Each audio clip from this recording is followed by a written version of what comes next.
Émotionnel ou rationnel? En accord ou à l'opposé? Les rencontres de l'heure. Bonjour Yasmine. Bonjour Mario. Il y a le ministre fédéral de l'Immigration qui s'est lancé dans un plan pour répartir entre les provinces les demandeurs d'asile, évidemment, qui sont très concentrés aux deux aéroports, là, dans le fond, au Québec puis en Ontario, à Montréal, à Toronto, parce que les deux aéroports sont là. Mais là, François Legault, devant l'échec de cette opération, est allé une coche plus loin en disant qu'il faudrait forcer le déménagement de ces demandeurs d'asile. Qu'on se comprenne bien, on parle pas des demandeurs d'asile qui arrivent à l'aéroport, puis là, on les répartit, on les oblige à aller dans d'autres provinces, là, qu'ils sont pas encore quittés l'aéroport, par exemple, qu'ils doivent aller dans une autre province. On parle de ceux qui sont sur le territoire depuis 6 mois, 1 an ou plus, là. 2 ans, exactement. Ceux qui sont déjà ici, que s'ils ont des enfants, sont déjà scolarisés au Québec. François Legault, hier, il est allé avec une déclaration un petit peu surprenante, pour ne pas dire choquante, où il dit qu'il voudrait que la moitié de ceux qui sont déjà là, la moitié, on est en train de parler de 80 000 personnes, là, à peu près, qu'on les force à aller ailleurs, que le fédéral les force. Il n'a pas voulu dire comment. Est-ce qu'on amène des autobus avec de la police, puis aller les chercher chez eux, puis dire « Ah ouais, tu montes dans l'autobus, tu t'en vas ailleurs ». C'est un peu incompréhensible comme demande parce que... Mais est-ce que c'est faisable? Ben non, je sais pas. Je me le demande parce que tu sais quoi, le seul qui a fait ça, la question, le sens de ma question, c'est... mettons que tu le fais, là. Tu dis, OK, on arrive, puis on dit, regarde, c'est fait. Là. Vous embarquez dans l'autobus, vous n'avez pas le choix. Au pire, on va appeler la police, puis on vous amène dans Saskatchewan. Bon, mettons que les gens même sont résignés, disent OK, c'est ça, on s'en va à Saskatchewan, mais mettons qu'un mois après, ils trouvent ça plate en batèche, la Saskatchewan. Puis il y a de fortes chances, là. mettons, puis là, ils prennent l'autobus, puis ils prennent 8 transferts, puis ils reviennent à Montréal. Qu'est-ce que tu fais? Est-ce qu'il va être intercepté y a-t-il une frontière de la Saskatchewan, de le Manitoba pour l'Ontario? Ou mettons qu'ils sautent dans le train, ou...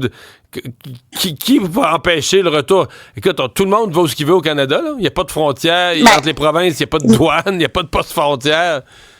On appelle ça la liberté de mouvement, là. Je sais, tu sais, dans notre charte des droits et libertés, la liberté de mouvement, article 7 est importante. Tu sais que c'est aussi dans la Convention sur le statut de réfugié, article 26 de la Convention sur le statut de réfugié. Tout État là, qui est contractant, donc qui est membre de ça, accordera aux réfugiés sur son territoire le droit d'y choisir leur lieu de résidence.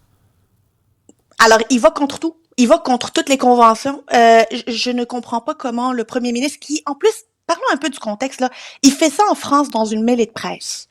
Il dit ça en France dans une mêlée de presse. Tu sais, quand un premier ministre, un dirigeant va dans un autre pays, c'est pour donner une meilleure réputation à l'État, au pays, à la province, à la nation.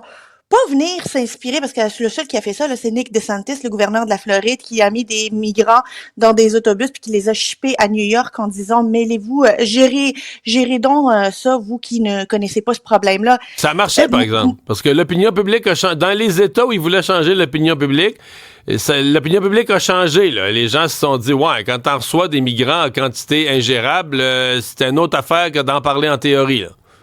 Mais Mario, je comprends que ça puisse fonctionner, mais les demandeurs d'asile qui sont installés ici, là, c'est pas des vidanges qu'on met dans des autobus puis qu'on ship comme ça. Tu sais, le premier ministre dit souvent, puis il a raison de le dire, que le gouvernement fédéral est incompétent en la matière, que le gouvernement fédéral fait pas sa job. C'est vrai que le gouvernement fédéral ne donne pas assez d'argent pour soutenir le Québec et l'Ontario là-dessus. Je suis d'accord sur tout ça, mais il dit aussi que le gouvernement fédéral devrait s'impliquer pour assurer une dignité à ces personnes-là qui viennent.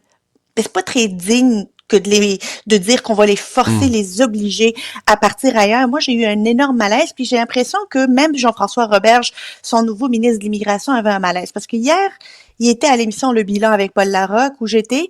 Il y avait de la misère à expliquer la position. Moi, je trouvais qu'il y avait de la misère, là. Je vais faire un parallèle boiteux, là. On va me le pardonner, puis je suis pas en train de dire que François Legault est Donald Trump, mais j'avais l'impression que c'est J.D. Vance qui essaie d'expliquer ce que son patron voulait dire, là, tu sais. Il y avait l'air de ça, parce que ça tient pas la route, puis franchement, ça nous donne une méchante mauvaise réputation à travers l'international. Dépôt d'un projet de loi par Simon Jolin Barrette sur problème de très, très, très de notre époque, là, hein, entre autres qui va toucher les jeunes. Simon Jolin Barrette va déposer un projet de loi sur l'échange des photos intimes, là, tu sais, des photos qui sont envoyées. On dit qu'un jeune sur 5 reçoit des photos non désirées. Et évidemment, il y a déjà le volet criminel, mais c'est pas le volet criminel qui va être touché dans ce projet de loi. C'est vraiment le volet civil, faciliter et encadrer le volet civil. Bon, donc, probablement faciliter le recours civil pour les victimes, mais aussi le raccompagnement. Alors, est-ce qu'on va accélérer la procédure? Est-ce qu'on va avoir des équipes dédiées pour régler cette problématique le plus rapidement? Sur le plan politique, là, je dois le dire, Simon Jolin Barrette est un hyperactif législateur, là. Il y a un problème, il le lit, il le regarde, il est capable directement d'aller pondre un projet de loi qui vient répondre à cette question-là. Il l'a fait avec les parents, en fait, les femmes victimes de violences conjugales pour toute la question de la parentalité. Il l'a fait, on l'a vu avec les pourboires récemment. Les pourboires, la transparence des prix à l'épicerie. On est dans des affaires qui sont à une du Journal de Montréal, là, qui touchent tout le monde, qui sont universelles, que tout le monde chiale. Il y a deux mains dans les affaires du peuple, c'est ainsi. Parce que ça aussi, c'est un problème, là, les photos intimes. Ben, ça touche nos enfants, ça touche nos oui. enfants, ça touche nos... moi, je le trouve excellent dans sa manière de lire des préoccupations du quotidien et de les traduire en politique publique.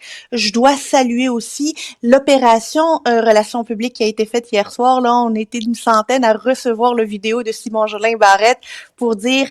Un texto, ça va vite. Une centaine de personnes ont déjà reçu ce vidéo. C'est très bon. C'est quoi?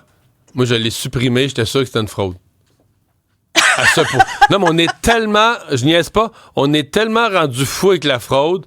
J'ai reçu cette affaire-là. C'était bizarre. Ça m'annonçait une vidéo. J'ai dit, qu'est-ce que c'est ça? Ça doit pas être vrai. Je l'ai supprimé sans l'ouvrir. Puis là, j'ai compris ensuite, dans les minutes suivantes, tout le monde s'est mis à parler de ça. Puis j'ai compris que j'avais raté quelque chose. Mais on est devenu maniaque. T'as eu le bon réflexe. Non, mais tout ce qui est irrégulier, là, qui a l'air pas habituel que je reçois, moi, tu sais, je flush. Je veux pas empoisonner mon sang. On va le surveiller. Projet de loi qui va être déposé là, à 10h ce matin à l'Assemblée nationale. Merci, Yasmine. Bye bye, Mario. Bye bye, à demain.